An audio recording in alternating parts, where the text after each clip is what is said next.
to show you today the difference in the two bikes. The main difference is the shocks. This is the Yamaha. It's got the twin shocks, so they're designed for the tricycle. That's what they're built for. They're very good. They are adjustable, as you can see. So two on the left, two on the right, and they are all adjustable. So you can have a nice and stiff suspension for somebody as big as me. Another thing I'm going to show you now is the chain is new. Already slackened several times. I've only had a couple of months. Look at that already. I keep it nice and lubricated, nice and clean, but it has to be tightened up on a regular basis.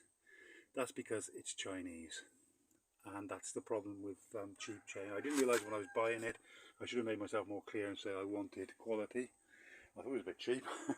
They put it on for me. They did a good job, but I've had to tighten it I think 3 times already, and that's the problem with these Chinese parts.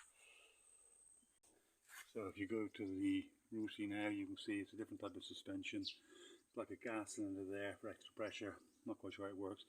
These, as far as I can work out, are non-adjustable. It looks like they would be adjustable there, but I think that's just for show. It doesn't do anything. So these are what I'm saying. I think gasoline maybe be bottoming out a little bit. Not sure. We'll have to get that checked out, and I'm in the process of doing some research what I can replace them with. And again, here you've got the problem with the Chinese bike. The bikes themselves nowadays, they're getting better all the time. They are. It's the parts that are wear and tear, i.e. the chain here. So I've got this the right tension now. I've tightened that back up this morning after our trip out yesterday. It's done all together now. It's done about 120, 130 miles. And it shouldn't be stretched already, but it is. That's the problem with Chinese parts. I'm going to have to replace that eventually. Of course, I'll wait till that needs replacing. There's no point just replacing it now. Just get my money's worth out of it. But when I do replace that next year or the year after, probably next year sometime, it will be replaced with quality Japanese or European or American parts, whatever I can find for it. Another thing about the bike, which is rare for a 250, it has twin discs on the front. Very, very good, but very snappy. You don't need to touch the front brakes if you're not a regular on motorbikes. You're going to fetch yourself off it. The thing to do is you've got rear discs, or one rear disc brake, single caliper rear disc brake. The thing is, it's combined braking, so it's not ABS, which I don't really think you need that on a bike of this size, but it has got combined braking, which I think is the law nowadays when on Euro bikes. Well, it is in Europe anyway. And the thing is, you just need to touch the rear brake, and that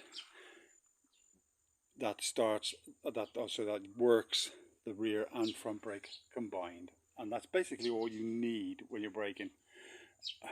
Unless you're in really an emergency, then you would just snap that on, and then eventually the front brake shortly after, but you're not going to need that normally if you know what you're doing. So yeah, I just thought I'd let you know about that.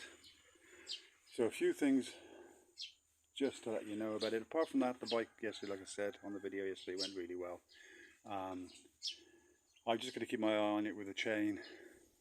That's a bit of a pain when we go on a long trip. I'm going to continue. I'll have to take tools with me, obviously I always do, but you know, I have to keep my eye on the chain, and eventually it will be replaced with whatever I can find for it as a quality part, be that Japanese or European or American, whatever it might be.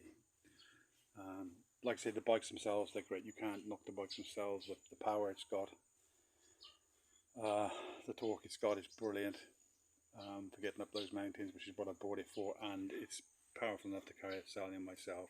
Like I say, just worried about the shocks. I think they might be bottoming out.